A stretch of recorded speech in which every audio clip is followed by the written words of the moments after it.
こんにちは、日本語クラスです。今日は私が親に注意された汚い日本語についてお話しします。はい、汚い日本語、そして私が使っていたんだけど、昔は使っていたけど、今はもう使っていないというちょっと汚いというかちょっと品がないというか、はい、あまり素敵じゃないなと自分で思って使わなくなった言葉について紹介したいと思います。はい、大きく3つあります。はい、じゃあテーマに入る前に、私にとっての言葉は、自分の言葉は日本語ですが、今聞いてくださっているあなたにとっての自分の言葉というのは国の言葉だと思います。はい、どうですか？自分のあなたの言葉どうですか？うーんもし小さな子供があなたにいて、あなたが育てているとしたら、子供はあなたの言葉をよく聞いていますね。そしてあなたが話した通りに覚えます。はい。もうコピーです。コピー。はい。大丈夫ですか？できそうですか？できそうというか、子供はもうやめてコピーしないでと思ってももうコピーしちゃいますよね。自然にね。それ大丈夫そうですか皆さん？それは、私の質問は、あなたの国の自分の言葉、いつも使っている言葉は綺麗ですか？子供が同じように話しても何も問題ないですか？それでいいですか？そのままどんどん大きくなって大人になっていって大丈夫ですか？という質問です。はい、どうでしょうか？えーこれは私にとっても難しいことですよ。はい。私は仕事で日本語を教える仕事をたまたま偶然やっていますが、生活になったらやっぱりちょっと授業の時の話し方とは変わります。はい。授業の時はとても注意して話しています。はい。あの本当に学生さんみんな私の話よく聞きますから、私が変な風に話してしまうと、そのまま真面目な人ほどコピーします。はい、しっかり覚えてそのまま言います。だから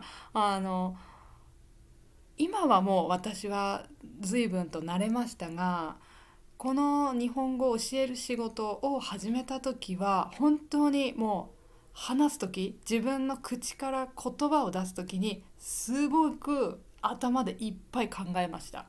はい。実は今こうやって YouTube のために話している、ポッドキャストの時はできるだけ逆にですね、自然に、あんまりこう例えば N2 の学生のためとか N3 の学生のためとか、こうギュッと語彙を少なくしたりとか文法を難しくしないように話そうというのをできるだけしないようにはしているんですが、ただそれでもやっぱりゆっくりは話してます。このポッドキャストの時も今もです。はい、実際の時の方がやっぱり話すスピードはもっと速いし、まずそこが一番大きいと思います。はい。あと本当に話している時、授業じゃない時だともっともっととかとかとかもっと言います。考えながらやっぱり人というのは話しますので、はい。ただ授業の時はできるだけそれを少なくと思ってます。ポッドキャストの時はね、私結構とか言ってるんですね。それはちょっとあえて自然にするために、あまりそこは注意しすぎないで言ってるんですが、本当に目の前に学生さんがいて顔が見えるという時はもうできるだけ変なとかとかとか言わないようにしてます。はい。そうだからそれ一つをとっても言葉なんですね。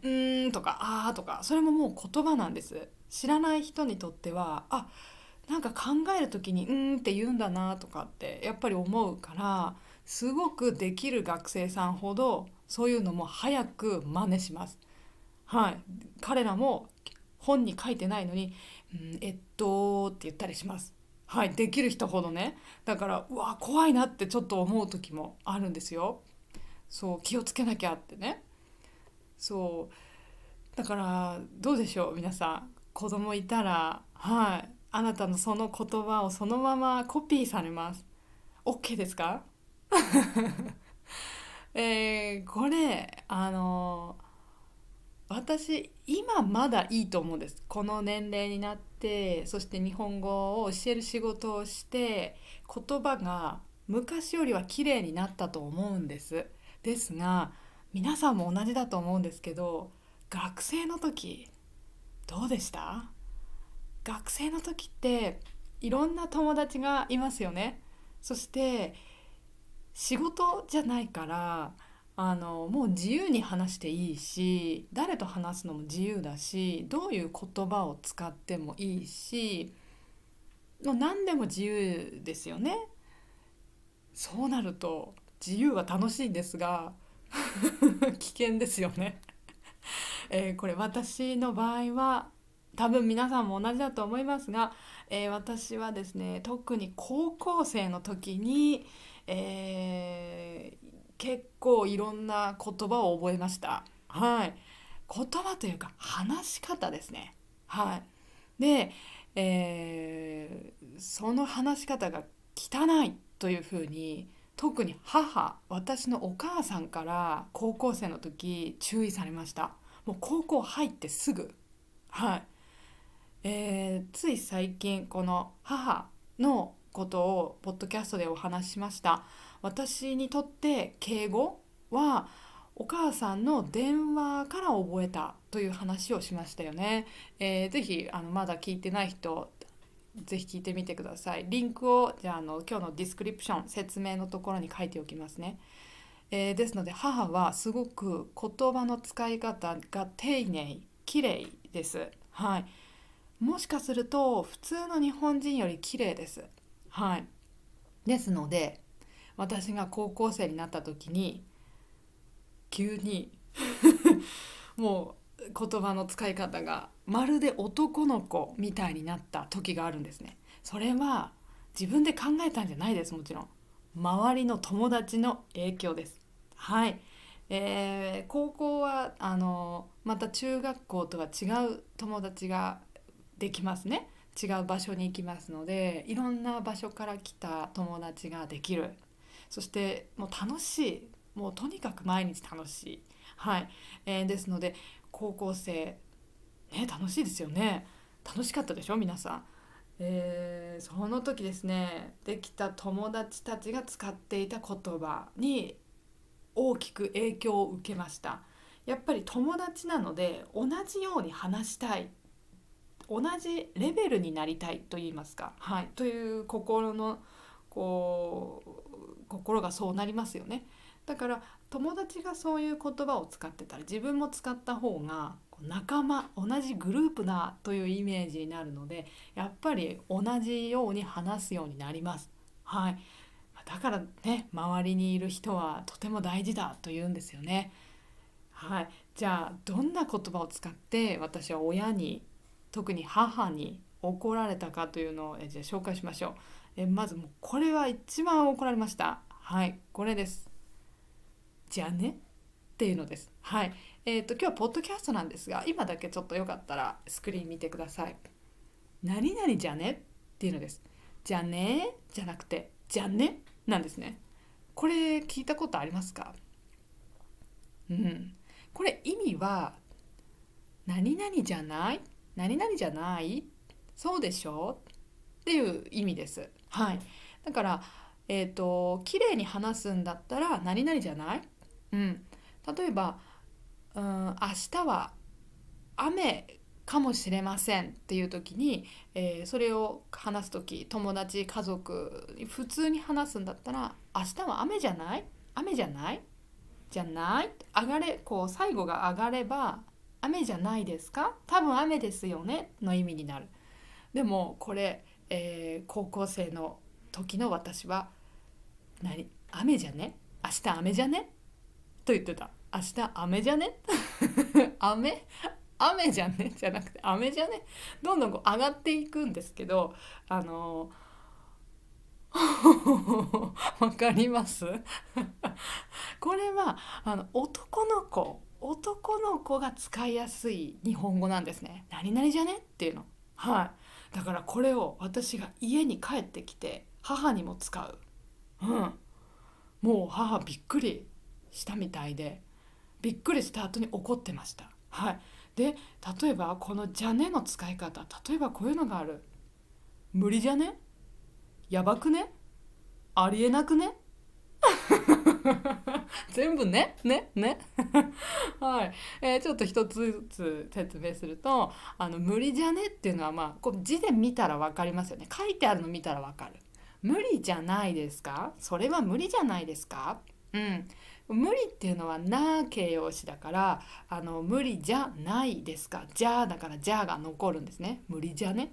でもやばくねっていうのは、これはやばじゃねじゃなくて、やばいっていうのはいい形容詞ですね。やばいっていうの皆さん知ってますね。危ない、良くない、うまくいかないとか、そういう意味ですよね。危険だとか、そういう意味。でも反対にこれはとっても素晴らしいっていう意味の時も使うんですよね。うん、若者言葉ですね。でそれを、いい形容詞の時はやばくないですか、くないですか、内形になるときはくこんにちはだから、ここはくになる。うん、だからそれにねだけつけてやばくねっていうんですね。でそれってやばくね、はいいやいやいや、あなたがやばくねえかっていうやばいのはあなただっていうことを今言いたいですけどね。でもこれを言ってました、話してましたよ、高校生の時。やばくね、明日試験なんだけど全然勉強してない、マジでやばくねという言い方ですね。はい、やばいねってね。うん。でもう一個もよく使ってましたよ。ありえなくねって。ありえなくね、これはどうですか、わかります皆さん。ありえないですよねってこと。ありえないっていうのは、それが本当になることがない、起きない、そのことは起きない、パスビリティ、起きるパスビリティが低い、可能性が低いっていうこと。ありえなくね。うん。いや使ってましたねこれ。うん、ありえなくね。うん。特にこう若い高校生とかは、これありえなくねっていうの、信じられないよねこの話っていうようなイメージでも使います。うん。そう。なんか明日の試験100ページあるらしいんだけど、マジでありえなくね、あの先生何考えてんだろうねっていうこと。はい。無理だね、ありえないね、できないねっていう意味です。はい、そうね。ありえないもこれいい形容詞だから、だからくですね。ありえなくねってね。これありえなくねじゃなくて、ありえなくねってこうねって切る、ここで切る、音を切るっていうのがちょっとかっこよく聞こえるんですね。その高校生の私たちには。はい、だからこう切って発音していた。でそうすると、切れば切るほど男っぽい日本語に聞こえるんですね。うん、なんかこう長くなると「何々じゃない?」とか無理無理じゃね?」って言うとちょっと女っぽくなるんですけど、ここでバシッと切る「ね」で切るとすごくこう男っぽいイメージになるので、それを使ってたから私は怒られましたね。母に怒られた。もう無理じゃねって言ったら、何が無理じゃねなの、あなたどういう日本語使ってるの、どういう友達と学校で遊んでるのって怒られましたそうですね。母の気持ちは分かります。はい。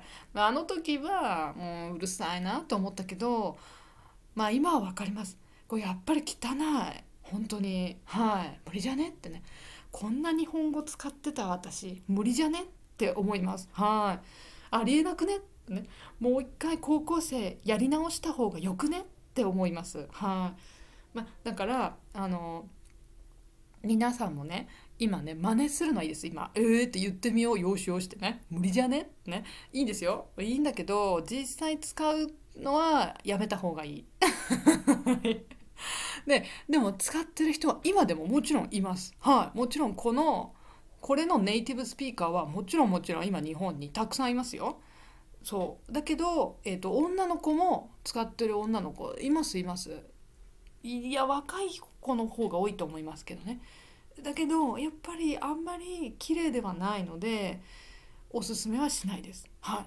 そして日本語勉強してる女の人ね、やっぱり日本人の男の人は綺麗な日本語を使う、綺麗な言葉を使う女の子が好きですっていうのはよく今でも、昔からよく言うことなので、皆さんは女の人は特にあんまり汚い日本語は使わない方が人気が出ますよ。ね、そうでね、これとあともう一つは私が小学生とかの時ですねによく自分でも使ってたし周りの友達もよく使っていた言葉があります。でももう今は私は気持ち悪くて使えないっていうのを2つ紹介しますね。それがまずこれ。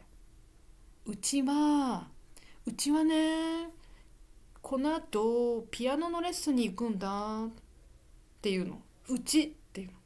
うちらっていうのは、うちらさ今日学校終わったら一緒にさデパート行かないっていう。うちらっていうの。はい。知ってる人多いと思います。そうこれうちっていうのは私はの意味なんですね。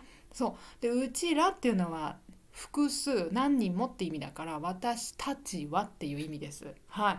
でこれね、全然音違うじゃん、ね、うちと私って全然音が違うのになんでって思うと思うんですけど、これは漢字のうち、中、インサイドの意味です。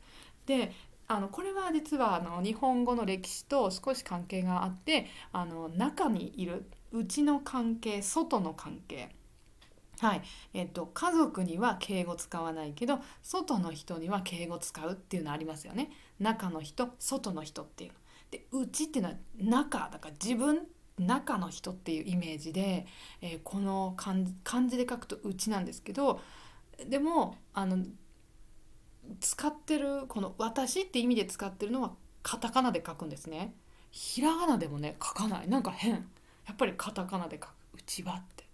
でこれが何ですかね、どうしてか私が小学生の時にすごく流行してみんな使ってた。でも3年生ぐらいかな、10歳ぐらいですかね、私が10歳ぐらいの時。多分なんですけど漫画とかアニメの影響です。はい。その中でその出てくる人が使ってるから子供たちが真似をし始めて、で一人がやるとまたもう一人やって、で他の友達にもどんどん広がっていくんですよね。なんかね、でね、なんでしょうね、小学生の時もそうだし高校生の時もそうなんですけど、なんか使ってみたいんですよね、こういう言葉を。そう多分あの自分とは何かっていう、アイデンティティと何か関係あるような気がするんですね。私はこの言葉を使うと他の人と違うとか、または親とは違うんだ、親は使ってないけど私たち友達グループはみんな使ってるから私たちはこっちのグループなんだよ、お母さんたちとは違うグループなのっていうのを表現したいのかもしれないですよね。なんかね面白い。でもう今はもう気持ち悪くて使いたくないです。はい。もうバカじゃないって思います本当に。で時々これまだ使ってる人います。私の年齢ぐらいでも自分のことをうちはっていう人いるんですけど、へえ、働いてますかって社会の経験ありますかってちょっと思っちゃいます。はい。だから皆さん本当使わない方がいいですよ。うん。でこれ使うのは主に女の人ですからね。男の人使ったらもう全然ダメですね。使わない使わない。はい。でもう一個はこれもう今私使わない。あたしっていうのです。自分のことをあたしって、あたしなんですかね。私明日遊びに行くんだ、一緒に行く、あたし、あたしもこれ意味は私のことです。私。はい。あーって、あーとわーの違い。これはね、わからないでもないんですね。やっぱり、わーって口を大きく開かないと、わーの音出にくいんだけど、あーってちょっとだけ口を下げれば簡単に出るので、言いやすいんですね。あたし、私。はい。だからこれもちょっとそういう言葉の歴史とか、あと方言とかにも関係があるんですけど、これも小学生の時に使ってました。やっぱりこれはね、アニメだと思う。私漫画読んでた漫画でもこれ「私は」って書いてあった。覚えてます。そうだから、私も使ってみたい、私もこの言葉使おうって思って「私は」って使ってました。で友達に手紙を書くっていう文化があったんですね。今みたいにスマートフォンなんてないですから、友達に手紙を毎日書いてまた交換するっていうのがあったけど、その時にも「私」じゃなくて「私は」って書いてましたね。だった。はい。今はもちろん使わないです。はい。そして今使ったらとっても自分がバカになったみたいな気がします。はい。だから使わない。はい。ですので皆さんも使わない方がいいです。多分。ただ私はですね、これ結構本当にこれも今も使ってる人います。というかうちはっていうのも今も使ってる人いるし、私も使ってる人もたくさんいます、日本に。はい。